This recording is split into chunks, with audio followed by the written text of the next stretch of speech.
10절에서 27절 우리 함께 교독하시겠습니다. 잠언상 10절 21절 제가 먼저 10절 읽겠습니다. 내 아들아 들으라 내 말을 받으라 그리하면 내 생명의 해가 길리라. 내가 아침에 내게 가르쳤으며 정직한 길로 너를 인도하였은즉 다닐 때에 내 걸음이 골고하지 아니하겠고 달려갈 때에 실족하지 아니하리라. 내가 나를 붙이지 말고 지키라. 이것이 네 생명이니라. 사악한 자의 길에 들어가지 말며 악인의 길로 다니지 말지어다. 그의 길을 피하고 지나가지 말며 돌이켜 떠나갈지어다. 그들은 악을 행하지 못하면 자지 못하며 사랑을 넘어뜨리지 못하면 잠이 오지 아니하며 우리의 떡을 먹으며 강포의 술을 마시니라. 의인의 길은 돋는 햇살 같아서 크게 빛나 한낮의 강명에 이르거니와 악인의 길은 어둠 같아서 그가 걸려 넘어져도 그것이 무엇인지 깨닫지 못하느니라. 내 아들아 내 말에 주의하며 내가 말한 곳에 내 귀를 기울이라. 그것을 내 눈에서 떠나게 하지 말며 내 마음속에 지키라. 그것은 얻는 자에게 생명이 되며 그의 온 육체의 건강이 됨이니라. 모두 지킬 만한 것 중에 더욱 내 마음을 지키라. 생명이 그러니 이에서 나느니라. 구부러진 말을 내 입에서 버리며 삐뚤어진 말을 내 입술에서 멀리하라. 내 눈은 바로 보며 내 눈꺼풀은 내 앞을 곱게 살펴 내 발이 행할 길을 평탄하게 하며 내 모든 길을 든든히 하라. 같이 읽습니다. 자로나 그러나 치우치지 말고 내 발을 악에서 떠나게 하라. 아멘. 네, 다시 한번 우리 격려하시겠습니다. 주의 말씀 힘되시기 바랍니다. 주님의 은혜가 함께하시기 바랍니다. 어쨌든 주안의 공동체는 존재가 역할입니다. 한 분 한 분이 너무 소중하고 여기 계신 것만으로도 큰일 하신다 생각하시는 게 우리 마음이어야 될 것 같습니다. 다들 좀 고나하고 또 지친 시간이지만 말씀 듣고 기도하는 중에 주님 주시니 세임 얻으시면 좋겠습니다. 우리가 지금 잠언의 말씀을 보고 있는데 오늘 새벽에 9절까지 살펴봤죠. 9절까지 살펴보면서 지혜가 다음 세대 가운데 전수돼야 될 것들을 살펴봤습니다. 그런 가정의 그 역할을 감당하는 부모된 우리 안에 두 가지가 필요하다고 권면의 말씀을 드렸습니다. 하나는 권위자로서의 분명한 진리에 대한 확신, 하나님을 우선시하며 사는 것이 정말 우리 인생 가운데 가장 중요한 것이다라는 것에 대한 신념이 있어야 되는 것과 더불어 그것이 우리 가운데 이루어지는 가정 속에 나와 부모된 나와 자녀에게 은혜가 필요하다. 어떻게 보면 이렇게 표현해 보는 거죠. 아들과 딸들에게 너나 나나 하나님 은혜 없이 어찌 살겠노. 우리는 동료 죄인이다. 권위자이면서 동료 죄인으로서의 겸손함이 우리에게 필요한 말씀이었습니다. 솔로몬이 그렇게 고백하죠. 나도 아버지 앞에서 아들이었고 나도 책망드릴 나이가 있었고 늘 수없이 그 반복되는 권면을 들었어야 됐고 더불어 어머니 앞에서는 유약한 외아들이었다라는 표현 속에서 우리 그런 말씀들을 생각해 봤습니다. 그러면서 우리가 지금 여기까지 오면서 우리가 다시 한번 큰 그림을 다시 한번 그려보면 1절부터 9절까지는 지혜 그 자체에 대한 애찬에 가까운 내용들이 가득합니다. 거듭 비슷한 내용이 반복되죠. 요지는 뭐냐면 지혜, 특별히 잠언이 말하는 지혜는 뭡니까? 우리로 하여금 하나님을 경외하게 하는 모든 생각들과 행동들일 것입니다. 그 하나님 중심의 삶, 그러니까 결국 그 지혜의 결과는 하나님을 더 경외하는 쪽으로 우리를 인도해 가는 내용이겠죠. 그 하나님을 경외케 하는 그 지혜가 참 중요하다는 것을 계속 거듭 이 모양 저 모양으로 우리에게 알려주고 있습니다. 그러면서 오늘만 아니라 계속 반복되는 표현 중에 하나가 1절부터 9절까지 특징은 그 소위 권면의 내용을 뭘로 구별짓냐면 내 아들아로 구별짓습니다. 그래서 여러분 앞으로도 계속해서 내 아들아라는 말들을 듣게 될 것입니다. 그런데 여러분이 내 아들아라는 말을 오늘 10절에서 보게 되죠. 내 아들아 들으라 할 때 솔로몬의 아버지의 입장에서 자녀된 그 인생들에게 젊은이들에게 자신을 아버지로 인식하며 자녀들은 아들아라고 했을 때에 이것을 그냥 넘길 수 없는 것은 이 안에 담긴 솔로몬의 마음을 생각하다 보면 우리 마음이 다시 한번 뭉클해짐을 경험하게 됩니다. 아버지로서 자녀를 바라보면서 깊은 연민과 또 그 책임을 다하고자 하는 사명감이 함께 있음을 보기 때문입니다. 때로는 부모로서의 사명이 무거울 때가 있습니다. 딱하니 내 새끼로 내가 낳았는데 내 마음대로 안 되고 내 뜻대로 안 돼. 무엇이 해야 되지 진짜? 그런 생각이 할 때가 있습니다. 그런 가운데 오늘 솔로몬은 끝까지 계속해서 여러분 오늘만 계속해서 권면합니다. 내 아들아, 내 아들아, 내 아들. 반복되고 있죠. 여러분 바울이 갈라디아 4장 19절에 이런 말 하죠. 내가 너희 안에 그리스도의 형상이 이루어지기까지 해산의 수고를 기꺼이 하겠노라. 저는 여러분 아이를 낳아본 적이 없습니다. 그래서 그 고통이 얼마나 큰지 잘 모릅니다. 그러나 지켜봤고 물론 어줍게 힘내라고 했다가 욕먹었던 적은 있습니다. 그냥 그때는 가만히 있는 게 경력대로 크게 배웠죠. 근데 어쨌든 이 해산의 수고가 얼마나 큰 고통인지 바울도 알았을 텐데 복음으로 그들을 권면하는 것을 반복해야겠다는 수고를 기꺼이 하겠다고 말합니다. 너희 안에 그리스도 형상이 이루어질 수만 있다. 바로 그 마음이 오늘 솔로몬의 자녀들에 대한 마음 아니었을까 싶고 그 마음이 하나님 아버지의 우리를 향한 마음이 아닌가 싶습니다. 어느 때로 주님께서는 교회된 우리를 향해서 단 한 번으로 끝내지 않으셨습니다. 거듭 말씀하시고 끝까지 말씀하시고 언제나 늘 순간순간마다 돌이킬 기회로 우리에게 말씀해 주셨죠. 그런 하나님이 우리를 향한 그 연민과 긍휼과 또 우리를 끝까지 하나님의 자녀로 만들어내시는 그 신실하신 그 끝까지 그 책임을 다하심을 이 아들아라는 내용의 반복 속에서 한번 생각해 보게 됩니다. 그러면서 이제 또 반복되는 내용이 뭐냐면 이 권면의 본격적인 내용을 앞서서 항상 자세를 추스도록 돕고 있는 걸 보게 됩니다. 여러분 우리가 뭔가 이야기할 때 자녀들에게 항상 내가 하고 싶은 말을 하기 전에 자녀들이 뭘 지적하십니까? 저만 그런가? 똑바로 앉으라고 했다. 똑바로 앉아. 뭐 하는 거야? 똑바로 앉아. 지금 너희 얘기하는 게 아니고 항상 또 앉혀놓고는 좀 바로 앉으라고 자세를 추스르라고 얘기하죠. 잠언도 계속 그 얘기를 하고 있어요. 우리 10절 말씀 읽어볼게요. 시작. 내 아들아 들으라 내 말을 받으라 그리하면 내 생명의 해가 길리라. 아멘. 생명의 해가 긴다는 말을 먼저 생각해 보면요. 이 비슷한 말들이 계속 그리하면 이항이 나오죠. 우리가 사는 게 다 산다고 사는 게 아니잖아요. 길다라는 것은 장수일 텐데 그 길다라는 장수의 개념이 단순히 길어진다는 게 아니라 풍성함을 누릴 수 있게 될 것이다. 이렇게 얘기를 하는 것입니다. 그런데 그 앞에 전제되는 게 뭐냐면 들어야 된다는 겁니다. 근데 들으라고 내지 않고 그걸 받으라고 말합니다. 들으라고 한 뒤에 받으라고 한 표현은 뭘 말할까요? 그때 귀로만 듣지 말고 마음으로 그걸 받아들여라 라는 것입니다. 하나님의 말씀, 그 지혜가 담긴 말씀을 들을 때에 우리의 자세는 듣고자 함이 있어야 된다는 것입니다. 간혹 우리 말씀에 대한 태도가 때로는 가벼울 때가 있죠. 말씀을 내 기호에 따라서 내 치사 선택에 따라서 선별하여서 대할 때가 있습니다. 그걸 뭐라고 말하냐면 말씀을 사용한다 그런 것입니다. 내가 주체가 되어서 말씀을 내 뜻대로 주장해 가는 것입니다. 그러면 말씀은 사용의 대상이 아니라 수용의 대상, 받아들이는 대상, 전적 수용입니다. 하나님의 말씀의 권위 아래 내가 무릎 꿇고 듣는 것이죠. 그래서 여러분 딱 이 모습이 그 모습이어야 됩니다. 사무엘이 어린 시절에 하나님께서 그에게 찾아오셨을 때에 보였던 말씀의 태도 뭐라고 그러죠? 말씀하옵소서 주의 종이 듣겠나이다. 바로 마음으로 그 말을 받아들이는 요구가 10절만이 아니라 계속됩니다. 20절 정도 읽어볼까요? 20절입니다. 함께 읽죠. 시작.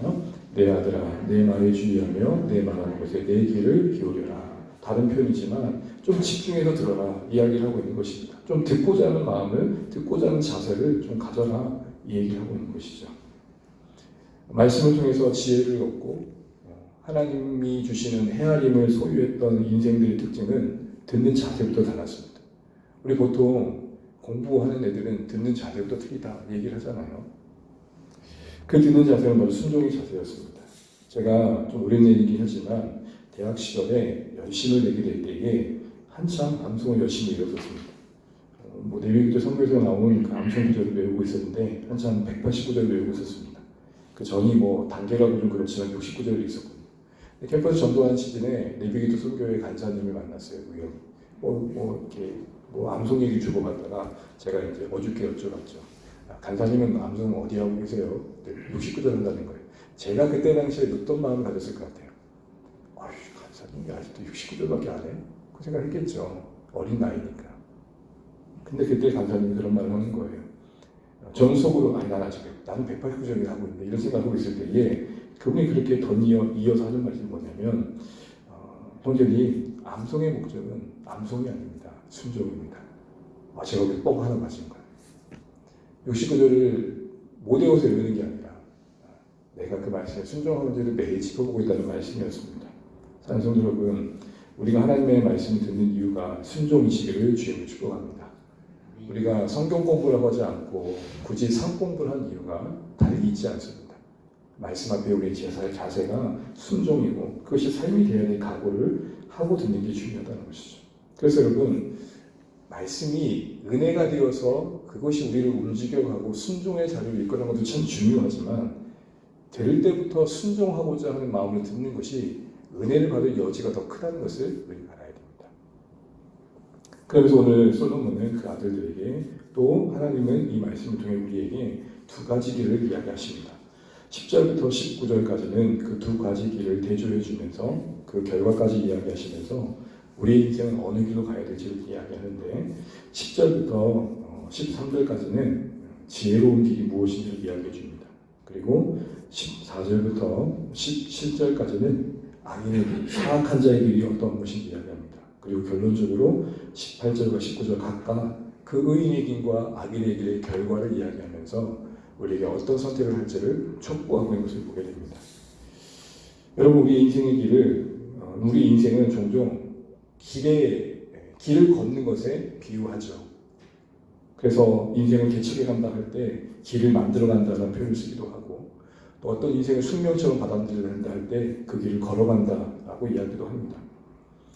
그런데 숱한 길이 분명히 있는 것 같아요. 여러 길이 있는 것 같고요. 그런데 성경은 오직 두 가지 길만 있다라고 늘 얘기합니다. 의인의 길과 악인의 길, 또 지혜로운 길과 어리석은 자의 길, 생명의 길과 사망의 길. 이 두 가지를 항상 대비하고 있는 것이죠.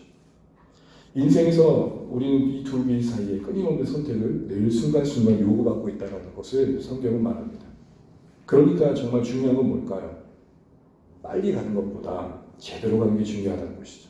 그래서 우리는 항상 우리 자신에게 질문해야 될 게 뭐냐면 난 지금 어디에 서 있으며 어디로 가고 있는가? 요즘은 내비게이션이 너무 잘 발달되어 있어서 핸드폰으로도 우리가 원하는 정도로 많이 갑니다. 이탈하게 되면은 이 아가씨가 좀 친절하게 말해주세요. 때로 너무 귀찮을 정도로 이탈하셨습니다. 재검색 중입니다. 이탈했습니다. 지금 너무 많이 하긴 하지만 어쨌든 친절하게 우리에게 안내줍니다. 성령께서도 말씀으로 순간순간마다 이탈하셨습니다. 이탈하셨습니다. 지금 어디로 가고 있습니까? 라고 물으신다는 거죠. 그럼 두 가지 길 중 어느 길을 가야 될까? 우리는 결론 너무 뻔히 압니다. 그럼 각각의 길이 갖고 있는 내용들을 좀 생각해 보면서 또 확고한 마음을 가질 필요가 있을 것 같습니다. 먼저 우리 10절 이하의 11절, 12절, 13절까지 한번 읽어보겠습니다. 11절, 12절, 13절입니다. 시작. 내가 지혜로운 자를 너에게 가르쳤으며 정직한 길로 너를 인도하였은즉 다닐 때에 내 걸음이 곤고하지 아니하겠고 달려갈 때에 실족하지 아니하리라. 훈계를 굳게 잡아 놓치지 말고 지키라. 이것이 내 생명이니라. 아멘. 오늘 솔로몬의 아들들에게 자녀들에게 이렇게 얘기했다고 합니다. 내가 너에게 분명히 가르쳤다. 지혜로운 길, 그 고든 길, 반드시 가야 될 길을 너에게 안내해 주었다. 그 길을 너희가 다니며 때로는 달려가면 좋겠다. 이렇게 얘기를 합니다. 그러면서 뭐 이야기하냐면 그렇게 할 때에 너희는 그 걸음이 고나지 않을 것이고 달려갈 때에 실족치 않을 것이다. 라고 말합니다. 여러분 이거 어디서 보면 많이 본 말씀 같지 않습니까? 여호와를 안 망한 자는 곤비치 아니하며. 이 말을 잘 들어보세요. 고나지 않는다는 말은 고날 일이 없다는 말일까요? 실족치 않는다는 말은 실족할 일이 없다는 걸까요? 그런 일이 있을 텐데 그러지 않게 된다는 것이죠. 힘들지 않다는 말이 아니라 그 상황 순간순간을 넉넉히 지나갈 수 있는 하나님의 은혜를 경험하게 된다는 것입니다. 또한 분별력이 없어서 불필요하게 어리석은 일들을 하면서 인생을 낭비하지 않아도 될 것이다. 이 얘기를 하는 것입니다. 그러면서 이어서 13절에 그렇게 가이드한 대로 걸어가고 달려갈 때를 얘기하면서 다시 언급합니다. 13절 말씀을 보시게 되면 13절 다시 한번 읽어보겠습니다. 시작. 훈계를 굳게 잡아 놓치지 말고 지키라. 이것이 내 생명이니라. 여러분 말씀의 순서를 잘 보십시오. 내가 너희들에게 지혜로운 게 무엇인지를 가르쳐줬다. 그 길을 너희가 걸으며 때로는 다른 박질하듯 뛰어가면 좋겠다. 그러면 그걸로 끝난 거 아닙니까? 그런데 다시 언급하기를 훈계를 굳게 잡아 놓치지 마라. 이게 무슨 말일까요? 보인 방향으로 달려가지만 달려가다가도 우리가 왜 이 길을 가고 있는지를 늘 거듭거듭 확인해야 된다는 것입니다. 다시 말해 우리가 주님을 위해 살아가면서 또 주님이 원하시는 삶의 방향으로 가면서 그래서 목자하고 목녀하고 또 이렇게 파송개척하여 주의 교회를 세우는 일에 함께 가면서 지금 우리의 순간이 처음 그 품었던 마음을 지켜줄 수 있는 그 은혜의 말씀들이 우리 가운데 있어야 된다는 것입니다. 훈계를 굳게 붙잡으라는 이 말씀이 그 달려가는 길에 그 걸어가는 길에 매 순간순간 붙잡아주지 않으면 그 보인 지혜로운 길을 끝까지 경주하기가 완주하기가 쉽지 않다. 여러분 이 시간에 한번 질문해 보면 좋겠습니다. 여러분은 어떠십니까? 개인적으로 물어보고 싶은 마음이 있지만 한번 생각해 보십시오. 여러분 힘들 때, 지칠 때, 오늘 이렇게 고날 때나 때로는 뭔가 실족할 만이 찾아올 때에 매 순간순간 여러분이 여러분을 붙잡아주고 있는 말씀은 무엇입니까? 훈계, 가르쳐주며 일깨워 다시 한번 그래 이러면 안 되지라고 터닝 포인트가 되어주는 말씀들이 있으십니까? 여러분을 괴롭히는 말씀이 아니라 여러분을 붙들어 일으켜주는 말씀, 소망의 말씀이 있으십니까? 신자로서 주님의 일을 위해 살아가고 주님 원하시는 삶의 방향으로 끝까지 가기 위해서는 약속의 말씀이 있어야 된다는 것을 다시 한번 생각해 보게 됩니다. 바라기 원하는 것은 사랑하는 우리 주 안의 모든 가족들의 심정 속에는 여러분의 걸음의 결단과 또 그 걸음을 이어가는 과정 속에 매 순간마다 여러분에게 찾아와 주시는 하나님의 말씀이 있고 붙드시는 말씀이 있기를 주님의 이름으로 축복합니다. 어떠하면 다시 한번 생각해 보십시오. 내가 왜 이 길을 가게 되었는가? 그 시작이 되었던 말씀을 다시 한번 매 순간 꺼내는 거 우리에게 필요하다는 것입니다. 성경은 어느 때도 고난 없는 장밋빛 미래를 약속해 준 적이 단 한 번도 없습니다. 그러니 예측되어지는 그 소망의 여정 속에 찾아올 수 있는 고난을 여러분 우리가 예측한다면 무장되어야죠. 소위 말씀과 함께 해야 되는 것이죠. 그래서 여러분 홀로 걷는 인생길, 홀로 걷는 사명의 길이 아니라 여러분을 이끌어가고 동행하는 말씀 있으시기를 주님으로 축복합니다. 그러면서 이 의인의 길을 이렇게 소개하면서 그 길의 끝이 어떤지를 18절에 말합니다. 18절 조금 건너뛰어서 한번 볼까요? 시작. 의인의 길은 돋는 햇살 같아서 크게 빛나 한낮의 강명에 이르거니와. 아멘. 저는 이 말씀 너무 은혜가 됐습니다. 돋는 햇살 같아서. 여러분 이제 요즘 새벽에 오시면 느낄 거예요. 이제는 세팅하기 때 좀 저기서부터 태양이 몸을 떠올려요. 저는 요즘요 새벽 설교하고 좀 부담스러운 게 분명 시간은 5시 25분인데도 몸은 지금 40분, 50분 된 느낌으로 이렇게 빨리 끝내야 되는데 막 이런 생각을 햇살이 막 눈에 보이고. 근데 여러분 돋는다는 게 뭘까요? 어둠이 같이 깔려 있었는데 조금씩 밝아지는 것들을 말합니다. 그리고 낮에 햇살이 온전히 비쳤을 때에는 어둠이 침범할 여지가 없는 것이죠. 이건 무엇을 우리에게 보여줄까요? 앞으로 우리에게 약속된 주님의 날, 그 천국이 완성된 날에 대한 기대감을 말하는 것입니다. 소망을 말하는 것입니다. 그것이 지금 당장 환한 햇빛처럼 우리에게 비춰지진 않지만 희미한 빛처럼 여기서 바라봐질 수 있겠지만 반드시 환한 빛이 되어 모든 어두움이 침범할 수 없는 밝음으로 우리에게 찾아올 날을 보여주고 있는 것입니다. 우리가 이 길을 끝까지 가야 될 이유가 무엇일까요? 햇살이 돋는 것처럼 그날이 점점 밝아오기 때문입니다. 그날에 이 땅의 그 어떤 어두움도 그 어떤 악한 자의 어두움도 그 빛을 어찌할 수 없는 그날이 반드시 온다는 것입니다. 그러므에 의인의 길, 사명의 길, 신자의 길이 간혹 애둘러 가는 듯 좀 돌아가는 듯하게 보일지 모르지만 분명히 주의 진리의 말씀 위에 확고히 말씀드리는 것은 가장 확실합니다. 가장 우리가 소망을 분명히 할 수 있는 길이라는 것을 잊지 않는 여러분 되시기 바랍니다.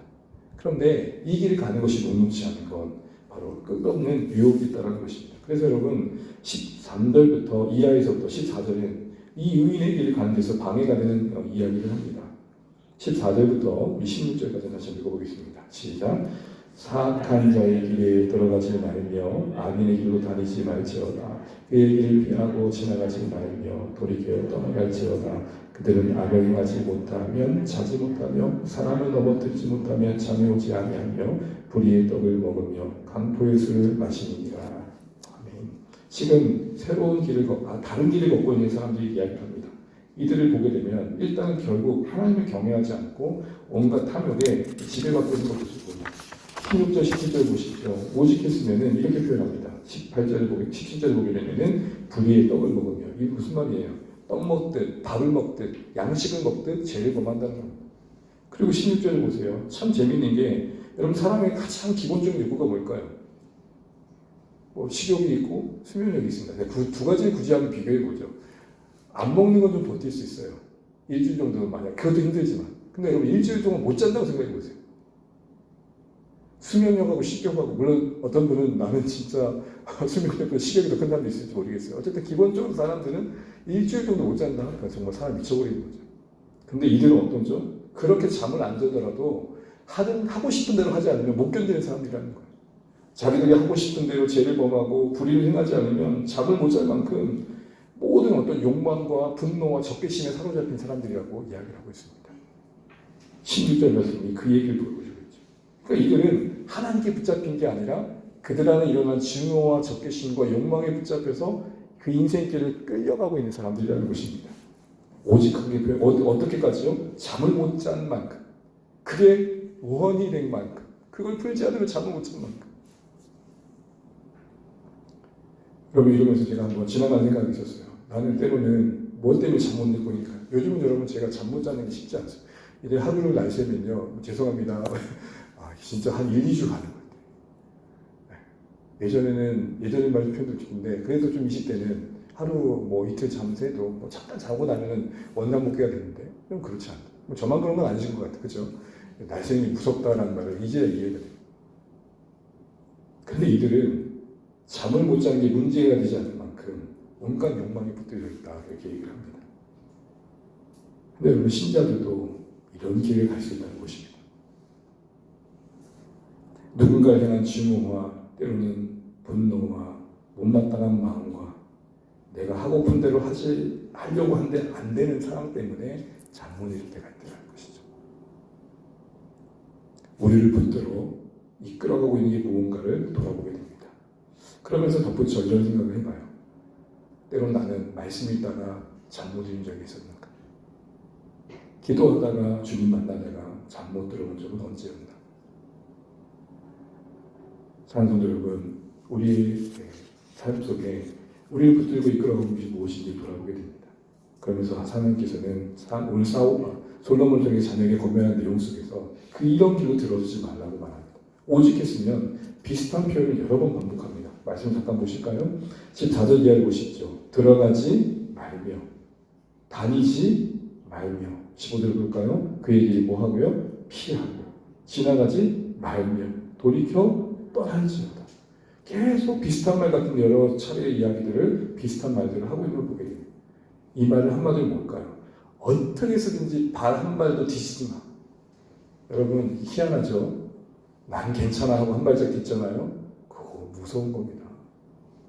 여러분, 첫 잔이 두 잔이 되는 겁니다. 처음에 내가 잔을 다르지만 잔이 나를 마시는 거죠. 원래 작은 데서부터 무너지기 시작하는 것이죠. 그래서 성경은 애초에 그런 가능성과 기회부터 갖지 마, 이렇게 차단시키고 있는 것입니다. 여러분, 요즘 내가 반복적으로 습관적으로 침범하고 있는 영역들, 넘어지고 있는 영역들 뭔가를 돌아보게 됩니다. 그러면서 이 의인들의 길의 끝을 보여주듯 악인들의 끝을 보여줍니다. 19절입니다. 함께 있습니다.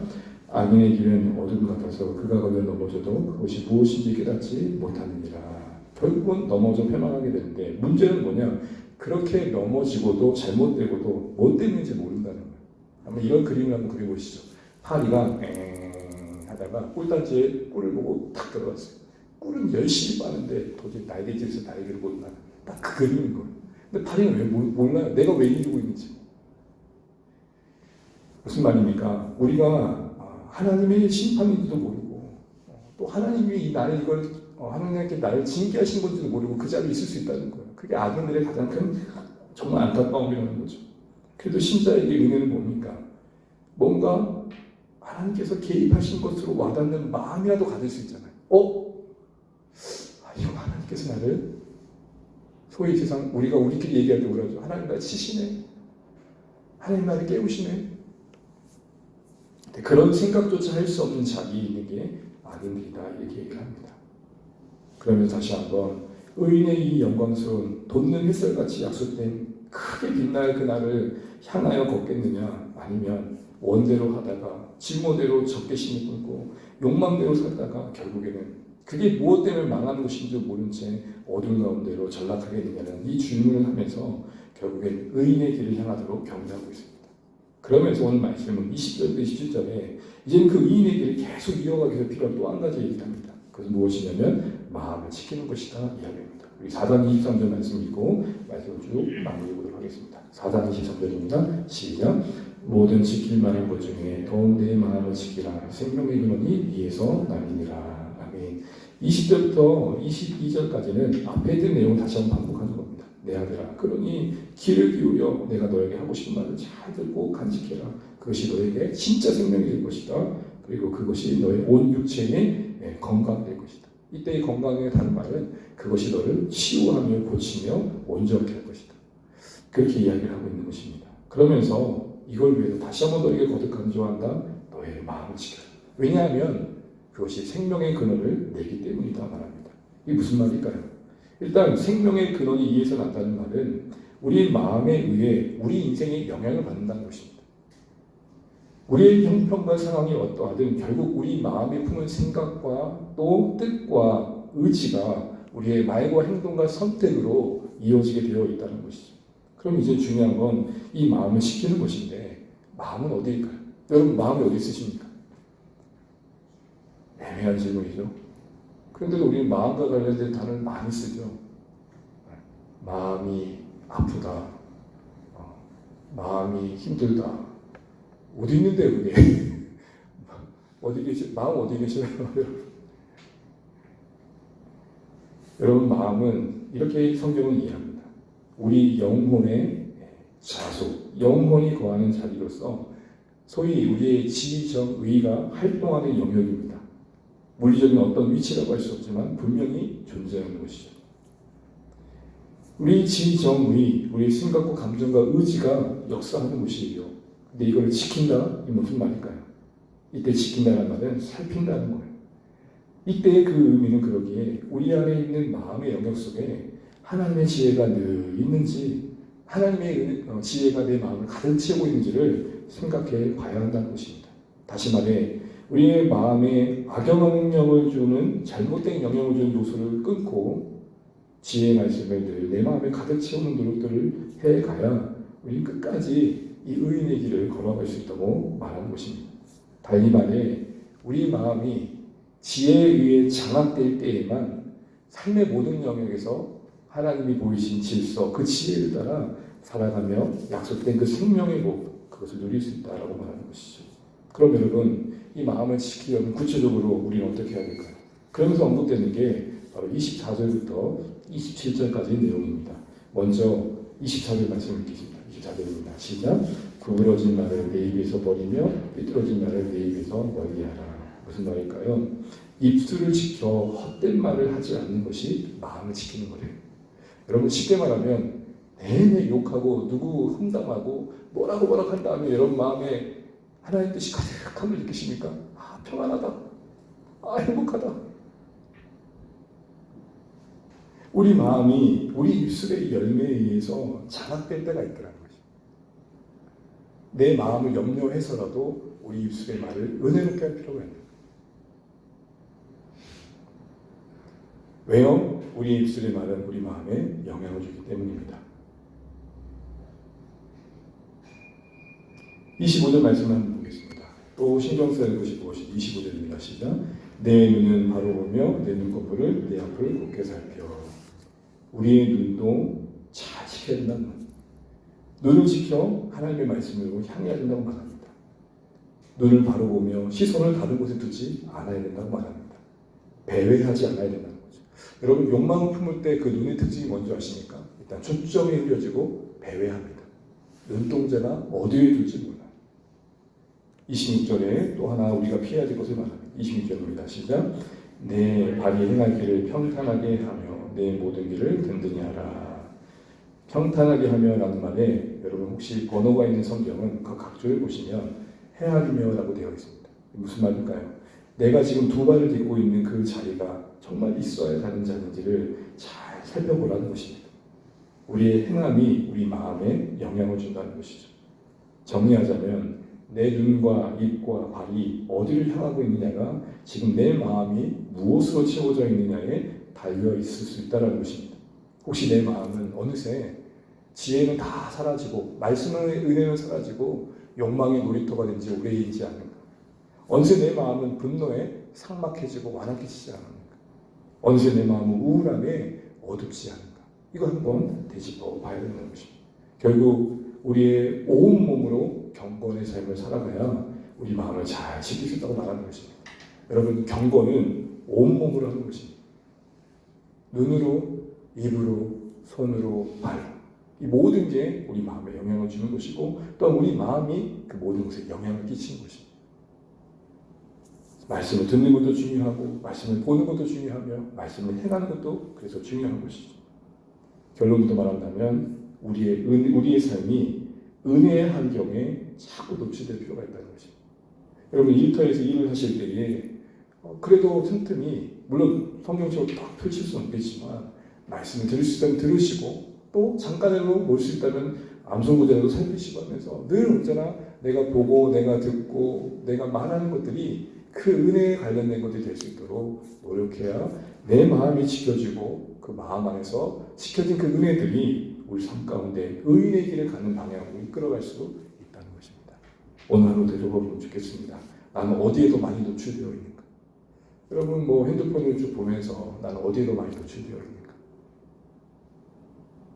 요즘 유튜브 조회수가 많이 떨어졌습니다. 농담이고요. 좀 뭔가 우리가 듣고 보고 말하는 것들이 하나님의 은혜의 영역들이 되었으면 좋겠습니다. 그럴 때 우리 마음이 지켜지고 그 지켜진 마음이 우리 삶에 더 의인의 길로 인도해 간다라는 것입니다. 말씀을 듣죠. 오늘 잠언 솔로몬은 그 아들들에게 두 가지 인생길을 이야기하며 어디로 갈지를 이야기해요. 그러면서 가야 될 것만 얘기하지 않고 그 길을 계속 이어가기 위해선 우리 마음을 잘 지켜야 된다고 말합니다. 사랑하는 성도 여러분, 우리 마음을 온몸으로 주의 말씀을 가까이 하고 주의 은혜를 가까이 하며 잘 지켜가시는 하루하루이시기를 축복합니다. 잊지 마십시오. 경건은 온몸으로 하는 것입니다. 우리의 온 지각이, 우리의 모든 감각기관들이 내 영혼에 영향을 줍니다. 그러니 내가 은혜의 영역에 더 노출되어서 하나님을 더 기뻐하는 쪽으로 마음을 품는 생각들을 더 간직해가고 또 누군가 더 이해하는 쪽으로 더 마음을 간직해가는 선택들이 필요한 것이죠. 주님 원하시고 기뻐하시는 그 옳은 길, 지혜로운 길을 마음을 날마다 잘 지킴으로 끝까지 살아낼 수 있는 주의 모든 가족 되시기를 축복합니다.